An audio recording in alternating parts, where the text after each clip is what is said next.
تصور کنید یک تجارت جهانی را انداختید که سالانه بیش از 11 میلیارد محصول توی کل دنیا میفروشه، اما کسی از شما بپرسه آدرس کارخونه اصلیتون کجاست، در جواب بگید که ما اصلا کارخونه ای نداریم.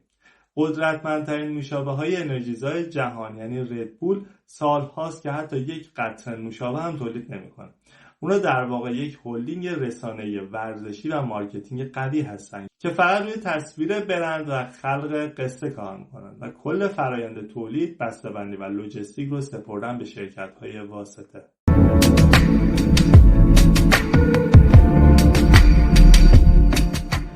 به همه رفقای اهل بیزینس که به تازگی به جمع ما اضافه شدن. من نیما هستم و اینجا چنل وبیکس 24. ما توی این چنل لایه‌های پنهان ابرشرکت‌های دنیا، ترفندهای مخفی مدیریتی و بازاریابی رو موشکافی می‌کنیم. اگر هنوز سابسکرایب نکردید یا پادکست ما رو توی پلتفرم‌های اسپاتیفای، کست باکس یا اپل پادکست دنبال نمی‌کنید، همین الان دکمه سابسکرایب و فالو رو بزنید و زنگوله رو فعال کنید تا پرونده‌های جنجالی بعدی رو از دست ندید.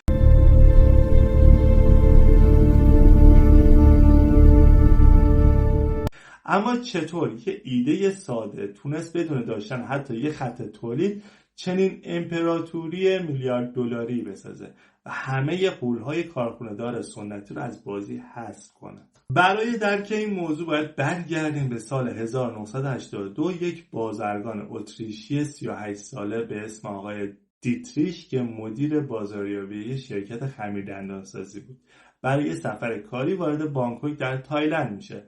اونقدر دچار خستگی مفرط پرواز شده بود که عملا نمیتونست کارهاش رو پیش ببره. اما یه روز اتفاقی متوجه میشه راننده کامیون‌ها، کارگرهای ساختمان و قشر ضعیف تایلند یه نوشابه محلی بدون گاز و خیلی ارزون قیمت رو میخورن که بهش میگن کراتین بین، یعنی گاو نر سیامی. این مایع شیرین رو یک داروساز و داروفروش تایلندی به اسم چالئو یوویدا اختراع کرده بود تا به کارگرها انرژی مضاعف بده. آقای دیتریش بعد از خوردن این نوشابه معجزه‌اش رو روی بدن خودش حس میکنه. خستگیش کاملا از بین میره و یه ایده توی مغزش جرقه میزنه. ایشون میره سراغ آقای چالئو و پیشنهاد یک شراکت بزرگ 50-50 رو با سرمایه $500,000 از طرف هر کدوم میده. اونا فرمول رو کمی با ذائقه غربی‌ها هماهنگ میکنن، بهش گاز کربونیک اضافه میکنن، رنگ و بسته‌بندیش رو عوض میکنن و اسمش رو میذارن ردبول. ولی وقتی همه مشاوران اقتصادی و آژانس‌های تحقیقات بازار با آقای دیتریش گفتن این نوشابه طعم دارو میده و مردم اروپا هیچ وقت براش پول نمیدن، ایشون با چه استراتژی عجیبی تمام قوانین بازار رو عوض کرد. اینجا دقیقاً همون نقطه عطف بیزینسه که باید با دقت کالبد شکافی بشه. آقای دیتریش دست گذاشت روی یکی از قوی‌ترین ترفندهای روانشناسی فروش به اسم قیمت‌گذاری پریمیوم یا لوکس. در این استراتژی شما قیمت محصول رو عمدن و به طور غیر منطقی بالا میبرید تا یک ارزش کاذب روانی در ذهن مشتری بسازید. مغز انسان یک خطای شناختی ثابتی داره. هر چیزی که گرونتره حتما با کیفیت تره و ارزش بیشتری داره.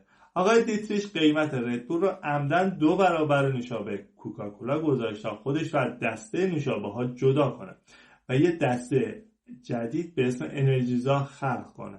برای اینکه این استراتژی رو کاملا درک کنه بذار یه مثال روزمره بازار خودمون رو برات بزنم.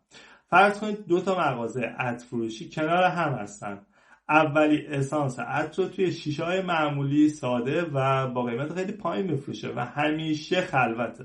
اما دومی دقیقاً همون عطر رو توی یه جعبه مشکی مخمل با دکوراسیون تاریک و نورپردازی لاکچری 4 برابر مغازه اول قیمت میذاره. مشتری ناخودآگاه جذب مغازه دوم میشه چون حس میکنه داره یک کالای خاص و اصیل رو میخره. ردبول هم دقیقاً همین کارو کرد. اونا حتی بودجه برای تبلیغات بیلبوردی و تبلیغات تلویزیونی نداشتن، پس سراغ بازاریابی چریکی رفتن. اونا قوطی‌های خالی ردبول رو عمدن توی سطل آشغال‌های معروف ترین و گرونترین کلوب‌های شبانه اروپا مینداختن یا به دانشجوهای محبوب دانشگاه رایگان میدادن تا توی پاتوق‌هاشون دستشون بگیرن. با این طرف مردم فکر میکردن که این نوشابه به شدت محبوب و ترنده و البته کمیابه. اما چطور ردبول تونست این حس لوکس بودن و آدرنالین رو فراتر از یه قوطی نوشابه ببره و اون رو به یه فرهنگ جهانی تبدیل کنه؟ نکته کلیدی این پرونده اینجاست. ردبول هیچ وقت در تبلیغاتش نگفت محصول من خوشمزه است، گازش خوبه یا قیمت مناسبی داره. اونا از همون اول تصمیم گرفتن به جای محصول یه سبک زندگی، یعنی هیجان، شجاعت، آدرنالین رو به مشتری بفروشن. آقای دیتریش یه جمله معروف و تاریخی داره که میگه که محصولمون رو به مشتری معرفی نمی کنیم، بلکه مشتری رو به سبک زندگی ردبول دعوت میکنه. مایع داخل قوطی فقط بهونه‌ایه برای انتقال این پیام. اونا یه هلدینگ رسانه‌ای عظیم به اسم ردبول مدیا هاوس راه اندازی کردن. تمام سود حاصل از فروش نوشابه ها رو پمپاژ کردن توی خرید تیم‌های فرمول 1، مسابقات سقوط آزاد، سقوط از آبشار و ورزش‌های فوق خطرناکی که هیچ اسپانسر سنتی جرئت نمی‌کرد سمتشون بره. اوج این شاهکار رسانه‌ای سال 2012 بود. پروژه ردبول استریستیوس که در اون میلیون‌ها دلار هزینه کردن که آقای فلیکس از لبه فضا از ارتفاع 39 کیلومتری به زمین سقوط کنه. کل دنیا داشتن پخش زنده رو نگاه میکردن و لوگوی ردبول روی لباس آقای فلیکس حک شده بود. مخاطب با دیدن این صحنه ناخودآگاه ردبول رو معادل غلبه بر ترس و نهایت قدرت میدونه. در واقع شما وقتی ردبول میخرید دارید پول اون حس قهرمانی و آدرنالین رو میدید، نه پول آب و شکر داخل قوطی رو. حالا بعد از این همه کالبد کافی استراتژیک، جنبندی نهایی و درس بزرگی که این امپراتوری به کسب و کار ما میده چیه؟ اگه بخوایم کل این پرونده جنجالی رو موشکافی و جنبندی کنیم، ردبول یه درس ساختاری بزرگ به تمام بیزینس‌های مدرن میده. توی بازار امروز داشتن کارخونه تجهیزات و خط تولید گرون قیمت لزوما به معنی برنده شدن نیست.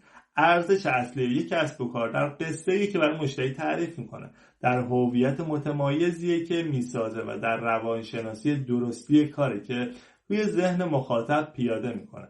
وقتی بتونید ارزش برندتون رو بالا ببرید، خط تولید و لوجستیک کار خود به خود حل میشه.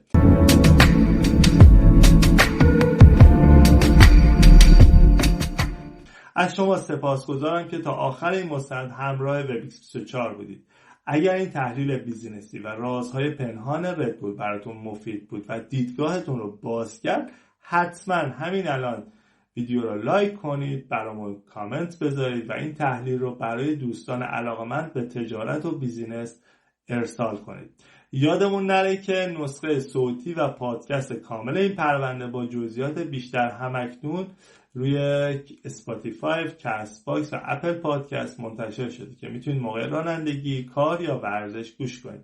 لینک تمام پلتفرم‌های صوتی و اجتماعی ما توی توضیحات و بایو قرار گرفته تا پرونده جنجالی و کالبد کافی برند بعدی جیبتون پر از پول، ذهنتون پر از استراتژی و دلتون شاد در پناه خدا باشید.